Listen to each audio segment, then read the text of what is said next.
Calon Presiden dari Koalisi Perubahan Anies Baswedan mengatakan bahwa program pemerintah Jokowi untuk memindahkan ibu kota negara Indonesia adalah program yang bisa saja menyebabkan ketimpangan. Nah, sementara kubu lain dari Prabowo dan juga Gibran mengatakan bahwa ibu kota negara yang dipindahkan harus terus dilanjutkan. Yang dibutuhkan di Indonesia hari ini adalah pemerataan pertumbuhan, di mana pembangunan itu dilakukan bukan hanya di satu lokasi tapi di banyak lokasi. Karena kita menginginkan agar kesetaraan kesempatan itu muncul. Jangan sampai kita membangun hanya di satu lokasi yang justru menimbulkan ketimpangan baru. Kira-kira pertimbangan apa saja yang menyebabkan ibu kota negara ini harus dilanjutkan atau tidak? Tapi terlepas dari posisi masing-masing capres hari ini ya, baik Pak Anies, Pak Prabowo maupun Pak Ganjar, menurut saya nanti kalau mereka salah satu dari mereka terpilih menjadi presiden, saya yakin mereka akan berpikir ulang, akan mengevaluasi ulang pembangunan IKN. IKN itu 2000 km dari Jakarta. 2000 km dari Jakarta. Ya, 2000 km dari Jakarta. Kalau kita mau ke sana itu jadi berpindah ke IKN itu secara permanen ya. Itu kan pengorbanan besar ya. Orang secara permanen pindah dari satu tempat ke tempat lain secara psikologis, secara teknis ya, itu dia butuh banyak pengorbanan. Ya.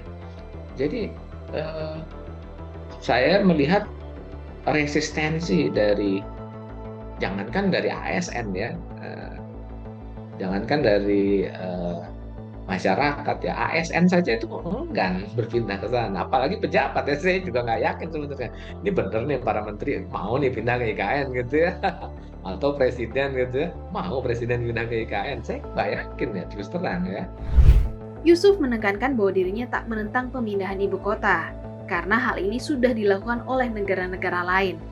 Akan tetapi, menurutnya pembangunan IKN ini terlalu terburu-buru. Sementara negara Indonesia menargetkan untuk memindahkan ibu kota negara dari Jakarta ke Kalimantan Timur mulai tahun 2024. Lalu, apakah pembangunan ini akan selesai tepat waktu?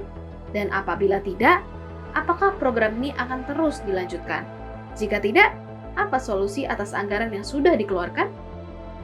Tidak mudah begitu ya untuk membangun sebuah kota dari nol ya, dari sebuah daerah kosong kita bangun kota baru ya, itu nggak mudah. Dan membangun kota tidak sekedar membangun gedung-gedung, itu kekeliruan ya. Kita keliru kalau menganggap bahwa kalau sudah ada gedung berdiri, ada jalanan yang sudah membentang luas gitu ya, orang pasti akan datang. Tidak ya, keliru begitu. Tentu kita berharap nanti beliau akan melakukan, kita mengharapkan beliau untuk melakukan kebijakan-kebijakan pemerataan ekonomi yang substantif yang tadi saya sebutkan ya. Misal ya, untuk Kalimantan aja misalnya ya. Sebenarnya kita punya sudah punya perencanaan, sudah ada nih perencanaan di pemerintah ya untuk yang namanya melakukan pembangunan Trans Kalimantan. Itu jaringan rel kereta api yang menghubungkan hampir seluruh pulau Kalimantan gitu ya, dari Pontianak begitu ya ke Palangkaraya, Banjarmasin sampai kemudian ke Samarinda, ke Balikpapan begitu. Jadi ini keseluruhan Kalimantan akan terhubung dengan kereta api, dengan jaringan rel kereta api. Itu kurang lebih sekitar 2.500 km itu ya.